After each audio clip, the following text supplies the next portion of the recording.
when there's a blizzard warning for the entire Sierra Nevada, as there is right now for this event, that's a pretty strong signal that this is not an ordinary winter storm. And so, as I mentioned, I do think that it's plausible that some places will end up seeing a top 5 or top 10 all-time record 24-hour or 48-hour snow accumulation from this event, on the order of 3 to 5 feet at lower elevations and 5 to 8 plus feet, maybe even 10 plus feet in some of the peaks or the most orographically favored locations on the western Sierra Slope or along the crest. Again, this is over like a 48-hour period, so that's a lot of snow, and I know these are very snowy places, but even in that context, that's a whole lot of powder falling in a very short period of time. Again, true blizzard conditions. What is a blizzard, by the way? It's not enough to have very heavy snowfall, and so the Weather Service will not issue a blizzard warning if it's just super heavy snow, as is more often the case in the mountains. Then they'll issue a more common winter storm warning. But in a true blizzard, you have sustained winds above a threshold for multiple consecutive hours, along with significant falling or blowing snow. And just because all the snowstorms have sort of fizzled out so far this year at lake level does not mean that this one will. In fact, this one just has a tremendous amount of cold air support. It's likely that snow levels will drop as precipitation intensifies during this event, which is the opposite of what has happened previously this winter during strong, warm atmospheric rivers. So even if it is starting out a little bit of rain right now in some places, that will quickly transition to snow and then eventually to fluffier, drier snow as that colder air mass occurs. There's just too much cold air and too much efficient precipitation generating activity in the atmosphere for this to be a total bust in terms of rain versus snow. It's gonna snow.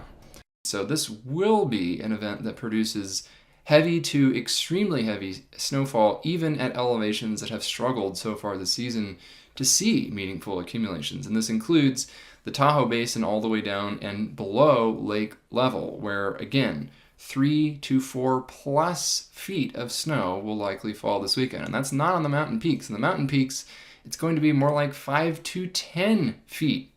Not inches, but 5 to 10 feet of snow. So between 50 and 100 inches of snow this weekend in many places in the mountains. Hey guys, good job.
Our survey today, we recorded a depth of 47.5 inches, about 4 feet, we're standing on, and a snow water content of 18 inches. That's about 1.5 feet. If you took 48 inches, melted it down, that's essentially 18 inches of liquid water that we're standing on right now.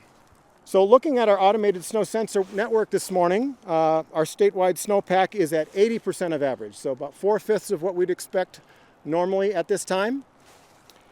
And a month ago on February 1st, right here at Phillips, we were only at 58% of average. Statewide snowpack was just 54% of average at that time.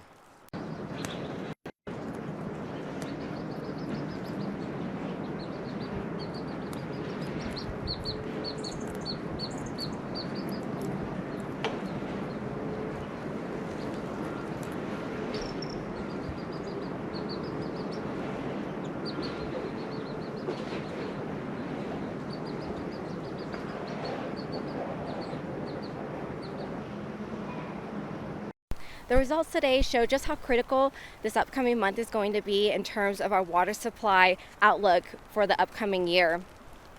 While we're in a much better position today than we were a month or two ago, the snowpack is only at 70% of average for the April 1 peak. Just as Andy has mentioned, April 1st is typically when we receive the highest amount of snowpack along the Sierra Nevada before it melts slowly thereafter.